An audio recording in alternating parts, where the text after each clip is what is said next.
les politiciens basent toujours dans le calendrier. Quand l'autre est opposant de l'autre, ce n'est que pour faire plaisir na biso batoto quand ça est toujours opposant. Mais en réalité, na souka souka bakuta na rabayo kana rabatikela na pouvoir. Ba opposant, soit disant opposant, il y a pouvoir, il y a Félix. Bazo c'est que bazo ça va rencontre secret. Faut pas passer na glissement. On va passer en ndengini. Avec un accord na ba adversaire na bango politique, oui vous allez soit ba pesi ko na bokonzi boye, to Martin Fayulu comme premier ministre, to Boya komi boye, to Boya komi boye. Les allez ba on va évoluer. Les politiciens ne œuvrent jamais pour le peuple. Ils ne sont adversaires que pour la façade. Entre Tambo Réseau Kende. Entre Tambo Réseau Kende. D'accord. Le peuple, on nous a tous dirigés vers les élections. Les élections n'ont jamais amené la démocratie dans ce pays. Qui vous a dit que les élections amènent la démocratie? C'est plutôt une bonne démocratie qui font que vous ayez de bonnes élections. Tout le monde a quitté en 2006. Kabila a gagné l'élection. Est-ce que Kabila a dit non? Et plutôt, en 2006, il a champion Bemba. Est-ce que Kabila a dit non? En 2011, Kabila a dit non. En 2010, à Poussani, comme on attend à Monique pression, l'équipe maintenant, je veux faire quoi? On a comment révisser à la salle, c'est une négociation. On a qui était dans, soi-disant, qui était dans l'opposition. Le peuple a par rapport à Bateau Ali Bossonaï. Ceux qui Bateau Ali Bossonaï, Pamba, il n'y a pas comment. Mais ceux qui ont le peuple comprennent que Mouton de la Pamba n'a pas changé. Ceux qui ont le battu, tu comprends que le peuple a été toujours dans peuple chaque jour. Et là, on va le Salamate. Ceux qui étaient de ces zéros fonctionner, Armée Rwandais écoute qu'on a négocié. Maintenant, vous avez 9 voisins les lots. Comment bannir les lots, maman? Tout le monde, vous avez comment depuis très longtemps, non? Pourquoi tu es resté au pouvoir pendant 32 ans? Pourquoi ces 9 voisins ne nous dérangeaient pas? Tous ces pays-là qui nous attaquent, ils n'ont jamais dérangé les Zaïre, le grand Zaïre de l'époque. C'est qu'aujourd'hui, les communiqués peuvent autour de 9 voisins. 9 voisins, ils ont toujours payé une action. Ça, c'est pas une excuse, ça.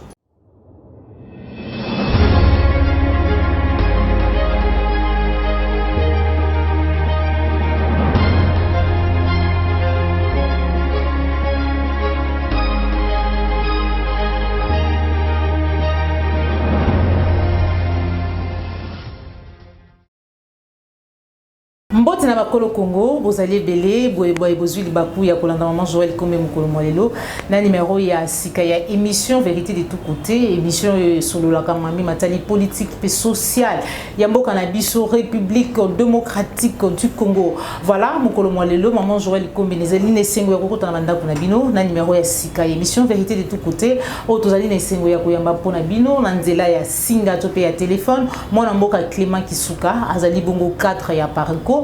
Et le monde a développé un thème sujet très important. Et ça dit bongo confiance. Les Cambo est confiance. Est-ce que la population, peuple congolais, a continuer à placer tout la confiance dans la classe politique congolaise actuelle, tout le monde a quatre émissions mais aussi maïmatali incursion et armée rwandaise na kati ya mabele na biso République démocratique du Congo wana des ali bongo ba sujet autour développer mukolomalo mais comme azali lokola azali bongo cadre ya Pareko tout kolinga to yeba muki suite ya tribunal to pe ya ba procès oyo ba zali na yango na ngambo ya Pareko ezali lolenge nini sans plus tarder to kozoye déjà na nzela ya téléphone po ete to solo la na lombango mekasi yambo to benga ye to kopesa matondo mingi na yo Joël Gonago chasseur d'image ozami si ma caméra matondo na cordo puis mafuku na popola yombe pe na ba nyonso bazwi libaku ya kolana biso mukolo mwalelo to benga ye déjà na nzela ya téléphone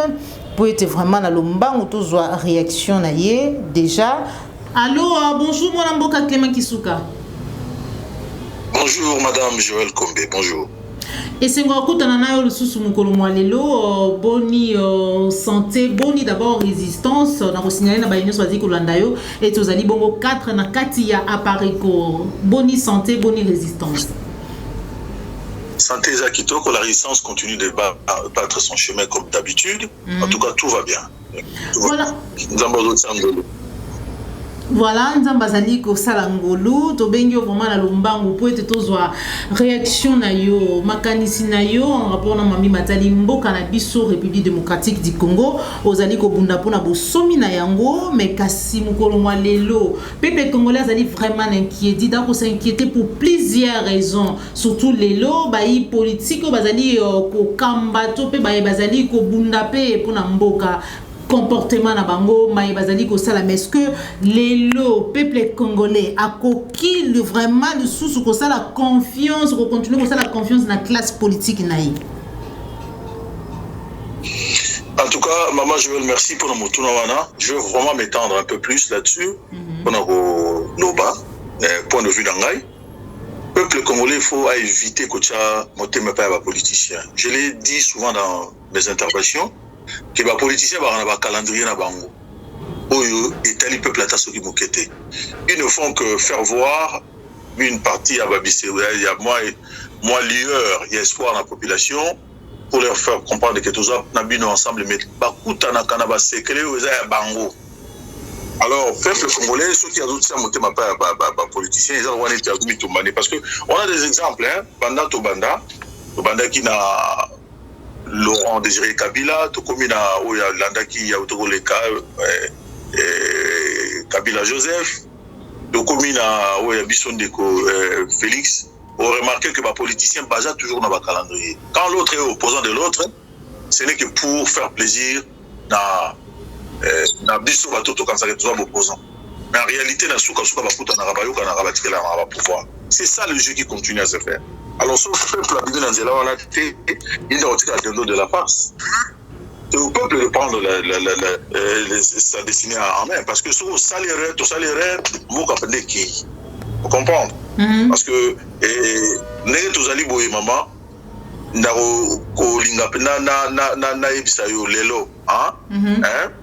opposant, soi-disant opposant, il y a pouvoir, il y a Félix. C'est plus facile, ça va rencontre secret. Dans FCC, vous comprenez? N'a pouvoir en place, s'il vous plaît. Pour la Nini, parce que Félix, il ne faut pas passer dans glissement, on va passer à mon Nini. Avec un accord, n'a pas adversaire dans le politique, oui, vous allez soit Bapessi ou Kouna Bokonzi Boye, Tom Martin Fayolo comme Premier ministre, Tom Boya Komi Boye, mais allez, on va évoluer. Les politiciens ne œuvrer jamais pour le peuple. Jamais, alors jamais. Ce peuple va dire que c'est pas politicien, donc ils sont en train de perdre le temps. D'ailleurs, Makambo Nazoluba, l'article est comme Mama Kalate na Katia, site www.aparico.fr. Autant c'est là où peut-être on s'étendre encore un peu plus, parce qu'il y a des choses qui se passent chez nous, vraiment impensables. Parce que souvent, c'est là quand il y a adversité dans la politique, ils se trompent. Ils ne sont adversaires que pour la façade. Mais en réalité, par rencontre, récemment, maman, quand il y a quelqu'un qui a révélation, il y a rencontre entre Martin Fayulu, Nabato Ngabo Moussoussou, Nabato Ngabo Kutamboka, il y a Rwanda. Je sais qu'il y a eu des gens qui ont vociféré. C'est des choses qui se font chez nous. Ah, mais la question est Bolingo Amoutouté, c'est Bolingo Amboka. Sur les Nimboka Nayo, on s'est la compromission. Les politiciens congolais, tout aussi, capitulent face à l'ennemi. Alors, ils ne sont occupés que dans la position de Bango. Entre Tambo Réseau Kende. Entre Tambo Réseau Kendaka. Entre Tambo Réseau Kende. Aux hommes. Alors, ceux qui, le peuple, Bazo, Tiaka, Amité, Madame Politicien, ils ont été Bazo Milo, Kabango. Aux hommes. Donc, ils ont été communiqués par ça, l'Arabie, quoi. Aux hommes.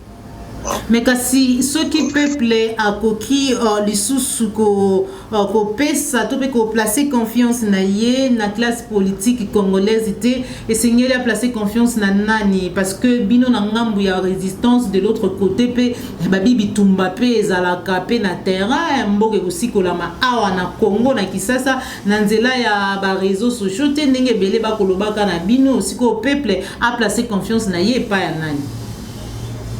Le peuple a placé confiance dans le peuple et beaucoup. Et puis il y a eu Kabatou dans la résistance. Parce que, pourquoi on a vu, depuis que nous avons commencé ce combat avec le fait honoré Ngwandanza Boko Atumba, naturellement, les autres personnes sont raison. Makamonio sur le Makao Batuatela en haut tembe, Batela en haut tetu. Et ça s'avérait vrai. ceux qui vont observer makambo son papa ngandaloba et salamandenga lobaki.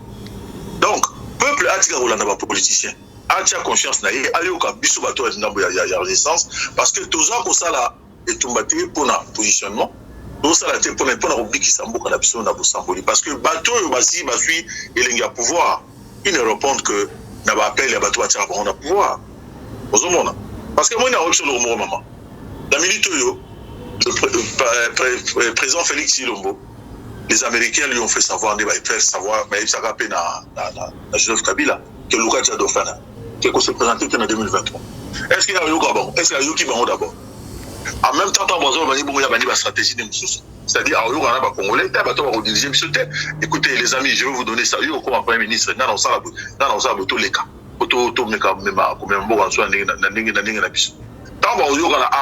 Même si les Américains vont dire, ah, tu as la vie, les missions congolais te sont yokan. Pour ça, il faut un cabinet, un Premier ministre, pour attaquer sur Félix Nabikambi. Ah, ici, non, c'est une solution entre les Congolais. Est-ce que les gens ont envie de sauver le Congo? Non, parce que l'occupation ne s'arrêtera pas parce qu'il va avoir un Premier ministre, c'est parce qu'il va avoir un président. Voilà la différence qui est entre Bisso et Résistance et la politique. Bango, Bitumana Bango est dans la direction où on va donner, mais Bisso est un peu plus loin.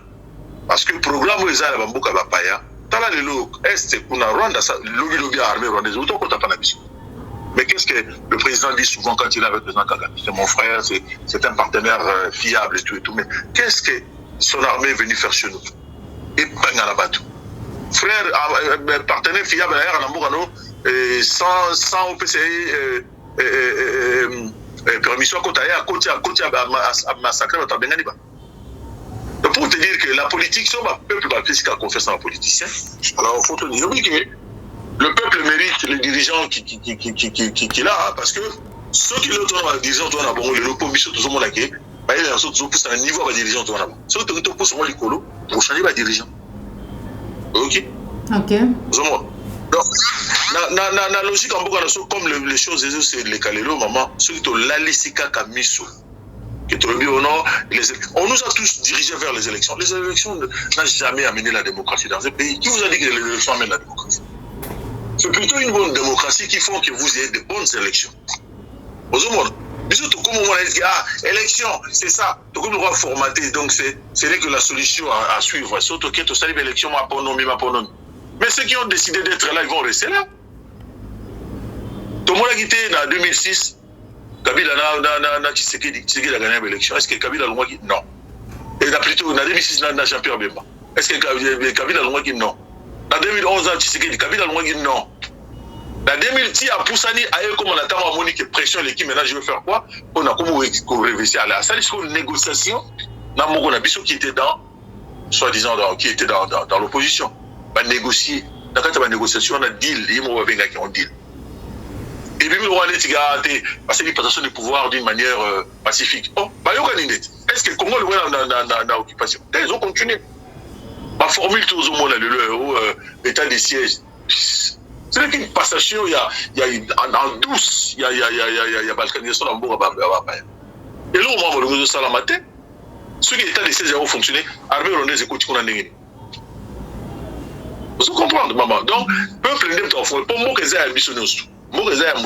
nous avons 80 millions d'habitants, donc il y a 80 millions de solutions pour le Congo. Ah. On a longtemps, dans cette solution à l'élection, quand même, il faut quand même changer, non? Hein? Comment pouvez-vous utiliser une même formule pour avoir des solutions différentes? Non, tout le monde a exactement, ezali motuna oyo ebele pe bakotunaka biso na bangonga oyo pe tobetaka masolo ya résistance et autres, mais kasi ntango koloba ete bapoliticien ebongi na peuple a placé confiance epai na bango te parce que bazali koevre mpo na peuple te. Par contre bazali bongo kosala mai bazali kosala mpo na baintérêt na bango, esengeli peuple ye moko nde azali mokonzi ye moko nde sengeli a placer confiance na ye pa na ye moko, mais aussi ayoka bino ba ezali na kati ya résistance. Mais kasi olobi awa ke maponomi ekomema eloko te chaque fois tozali kozongela kaka na eloko moko de l'autre côté pe ba kolobaka na biso tango tobetaka masolo ya résistance koloba ete mais ba résistant pe bino ba ebo koloba ete ba rejoindre bino ça fait aussi des années pe bozali kobeta masolo ya résistance mais sur terrain à Kinshasa to pe na Congo nanu ba imboka ba palpe to ba yoki penza te que un jour voilà ba résistant ba tantaki to kozongisa boto pe ko sala bobo ko zelanini parce que bolobi na bango ba placer confiance et pas ba politique. Maman, Congo est un résistant, Congo est un policier, Congo est un congolais. Ok? Donc, on ne libère pas un peuple. Un peuple se libère. Donc, peuple, il y a un moment à se libérer. Donc, la balle est au camp du peuple. C'est le peuple qui doit prendre la décision qu'il faut pour abîmer la Bossamboli. Mais il y a toujours un leader, il y a toujours quelqu'un qui appelle le peuple à se libérer. Justement, biso toza ko lead na oyo toza ko lobana bango to me dit pourquoi kolandaka ou bien la vision du président Honoré Mbanda atikaki pe azali ko lakisa biso pour na to bima landela parce on donne de pistes de solutions parce que le peuple nda yo kamela peuple atika ko bukama na ba chant de sirènes ba policiers ba yaka nango ayo kamela po toujours makambo eza ya solo. Quand tu roses à la barricade, tu as un nombre combien? Le peuple congolais va combien? Si le peuple a qui biso, tu as bien. Le peuple est forcé à yokaté, mais ils ont devant pour nous va faire. Tu as démontré les faits qui sont établis, avérés que tala. Il y a un peuple à Maël et au Sani, il y a des décisions qu'il faut pour vivre en Abossamboli.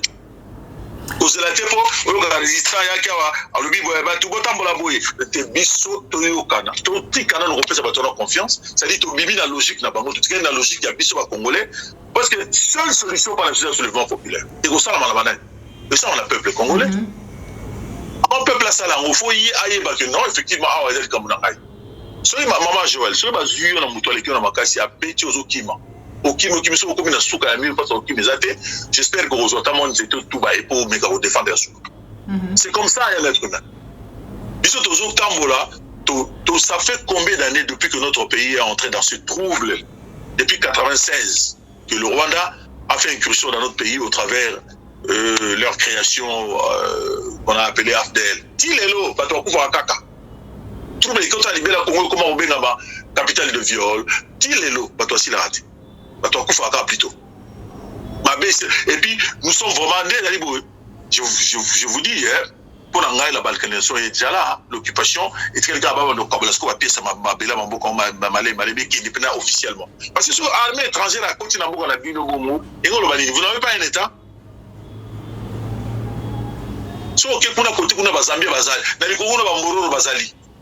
Tout ça, c'est maman. Si le peuple Parayuma, tout ça, beta makelele, Congo elo makasi na nini.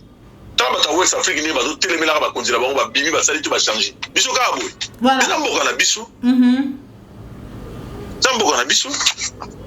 Ça c'est vrai. Moi na mboka Clément Kisuka olobi yango ba West Africain ba ndeko misusu ba révolution e ko salama olobi ete solution ezali peuple yemoko seule solution ezali bongo soulèvement to pe révolution. Mais est-ce que comment on a peuple oyo peuple na yo ba compatriote oya yo o bazali lelo na Kinshasa to pe na Congo to lo baka Kinshasa parce que c'est là où ba institution ezali capitale. Est-ce que peuple wana ko tala yebo to pe ko yoka ndinga zali ko réfléchir azali lelo prêt ya ko kende na soulèvement azali être humain azali 9 mois du moment le quoi être humain union so kaka peuple wana zo benga peuple wana na 59 on dit ba télémara le 4 janvier pour nous l'accent mondial que assez année à son ana assez. Kaka peuple wana za peuple musuti omoni c'est par rapport à ce qu'on donne à ce peuple. Alors le peuple a tellement confiance aux raison pour laquelle on doit benga bango ba keba na confiance en fait ça va passer dans la politicien. Dans on dit marabebe na osol bango té parce que beaucoup appareil.fr lobby article Robima pour recevoir des détails mingi comment est-ce que ces politiciens sont en train de se foutre de nous. Parce que Mbanda Koufa, service secret, service n'est pas renseigné, Koufité. Manda Kenda, Makenda va service net. Donc toutes les infos qui se passent chez nous, tous en à la minute. Ozomona, peuple on a allé moutou. Azaka, au moni, dans le sur le roman Maman Joël. Regarde, moi j'ai vu mon peuple à distance, je l'ai observé. Quand Laurent Désiré est devenu président de la République, le peuple n'a pas comme Otiaka, et le béliamo en français parce que Laurent Zaoul Balinga la pénalité. Au sentir que le peuple a vraiment changé. Avant moi, discours en français parce que le président a français pénamique qui est linga. Et puis le peuple a continué à faire révolution pour le président a dit sans sa révolutionnaire. Le peuple a kendara par rapport à Bato Libosonai. Ceux qui Bato Libosonai va pamba, il n'y a pas comme mais ceux qui ont le peuple comprendre que Mouton de la pamba n'a pas changé. Ceux qui ont le battu, tu comprends que le peuple a Mouton c'est toujours la peuple chaque jour. Tout ça, la date Moko qui est le soulèvement populaire, la libération de notre pays. Et ça, mon l'a fait, tu peux savoir ton rendez-vous que telle date, tu as la beauté, il y a un roi, mon pays, il est pendant. Surtout ça, les amotés, tu as que l'autre n'a pas na biso pe na bana ya bana. Et ça sera la honte. Le Congo, ce n'est pas n'importe quel pays. C'est un pays le plus riche du monde, avec un peuple le plus pauvre du monde. Donc, à Nico. Maintenant, Clément Kisuka, mais on rapporte toujours Matali Rwanda, incursion armée rwandaise il y a 3-4 jours. Il y a communication. À l'objet, incursion et salami, c'est tout simplement ce qui arrive lorsqu'on est entouré de 9 voisins. Donc, agression, quand les alliés au Salama, quand les Congolais, les alliés au subir, tout peut connaître les alliés parce que tous les voisins et les réactions là. Ah oui, vraiment, maman. Réfléchissons comme des personnes vraiment simples, toujours simples. Quand on a 9 voisins, on a des questions, c'est la mythe. Maintenant, on a 9 voisins, les lots. Comment bannir les lots, maman? Tout le monde, vous avez Congo depuis très longtemps, non? Pourquoi tu es resté au pouvoir pendant 32 ans? Pourquoi ces 9 voisins ne nous dérangeaient pas? Hein? Pourquoi tu n'as pas de question? Pourquoi ces 9 voisins ne nous dérangeaient pas pendant 32 ans? Voilà les explications, moi, pourquoi appeler ces explications à mémoire. Moi, ce qui m'intrigue, c'est le fait de voir que le président de la République vante à tous azimuts que le Paul Kagame, c'est son frère. C'est un partenaire fiable. Donc, vous avez confiance. Mais vous avez confiance, à côté d'un beau à Bomiba. De qui c'est montant, en fait? Non. Et ça, ma Kambo, oyo toko kosa pété. Tala bango, au moins, pour moi, la Kébéli Makambo. Au moins, on a pouvoir le bas comme la précipitation, mais ça, pillage, oui. Nicolas, détournement, mon tout ça, la DGI. Hein? On a toujours. J'étais d'abord content de voir ce gars-là qui fait l'inspecteur de l'IGF.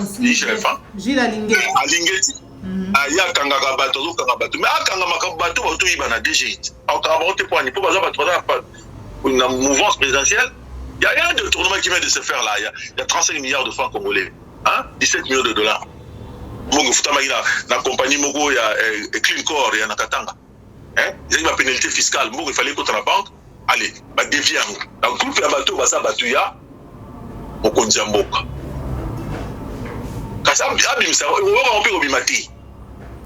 Donc, d'abord, voilà, je m'arrête là parce que on a un article comme on va lobby dans appareil.fr, avec du patriote, avec beaucoup de détails. Tout ça parce que Baza, Batozo va être évité. Et c'est le tika là, même si vous changez. Mboka na yo mon konzamboka.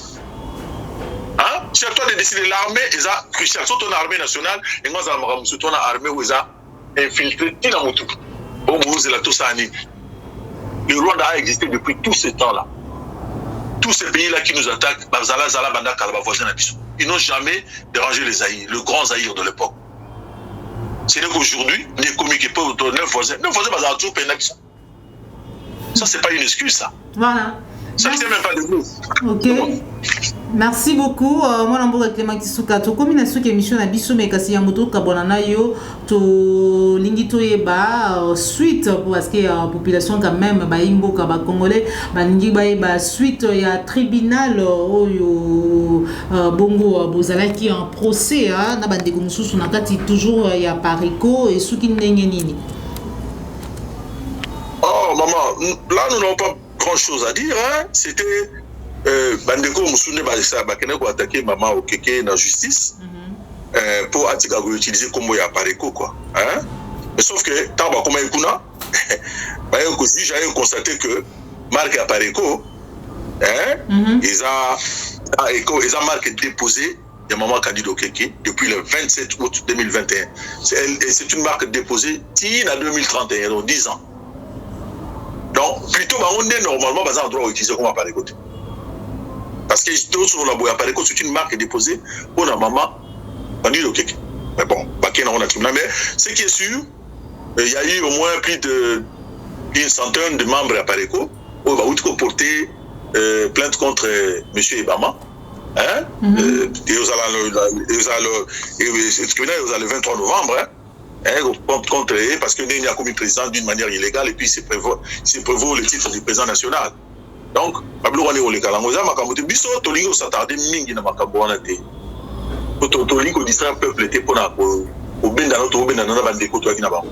nous sommes beaucoup plus dans le souci de Mboka. Makambola, ça peut amener une distraction sur le fan de Léon Landing dans les médias. On n'est pas là. Nous avons beaucoup plus de banning comme ça. On a un ministère, il y a Misala, pour nous aussi, Mboka. On va pour nous dans le ministère, il y a distraction. Pour nous, c'est ça, bateau, il y a un ministère au déranger à Paris. On passe ça là. Donc, mais en tout cas, il n'y a rien. Nous, on va aller, et puis bon, le tribunal, à Paris, on va porter plainte dans les 23. Dans l'entretemps, nous continuons de faire notre boulot. Le plus important pour nous, c'est le Congo. Le plus important, c'est le peuple. Le plus important, tout quoi entériner, Kolanda,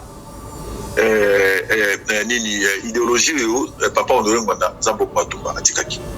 Voilà. Merci beaucoup. Le plus important, Zali idéologie au papa Honoré Ngwanda Atikaki. Maton domingue na yo, mon amboka Clément Kisuka, na vous rappeler tous Zali 4 na Katia Pareko. Ndeto kabwani awa, mais kasi yamoto kabwana yo message na yo na ba Congolais nyonso. Bazwi li baku ya kolanda yo, libanda ya mboka pe awa na Kinshasa. Topé na Congo. Message na aux ala na bosembo pe mo poussé. Na ina sa peuple congolais que la balle est dans ton camp. C'est à toi d'agir. Notre monsieur va agir dans la place normalité. On ne libère pas un peuple se libère. Nous avons donné suffisamment d'éléments pour savoir que notre pays est sous une occupation et que c'est à vous de prendre la décision qu'il faut. Aux anciens politiciens, vous allez être les dindons de la farce. Parce que, pour autant, à Apareko.fr, et du patriote Robima, ou quand il détail, il y a des politiciens qui sont merci à vous. Merci beaucoup, mon amboka Clément Kisuka. Merci na baïnyo sobozala ki belé pour na kolanda biso mokolo mwa lelo. Ezala ki bongo sujet na biso to sepela ki to développer lelo confiance. Est-ce que vraiment population to peuple congolais a koki bongo continuer comme ça la confiance na classe politique congolaise surtout actuelle. Nde to kabwani awa mais ya mouvement to kabwana mino complètement na kopesa matondo mingi na yo Joël Gonago. Chasseur d'image ozoma ki sima caméra. Merci na Cordo Pimafiku, merci na Paul Ayombe, na Christian Bopat et les référendums, merci na Papa Alphonse Sala, Papa Lorambo, Papa Laura Bongonza, Jean Bembe West, na Bosaniti Ndeko Dominique Sanal, merci na yo Jacques Makabou. Nous sommes tous bongo mbala sima, ceux qui nkolo abate libiso, c'est peut-être une émission où like et partager, ceux qui ont mbala libiso landa biso ko bosanate, ko s'abonner na kati ya la chaîne de vérité. Tout le monde bongo mbala sima. Au revoir.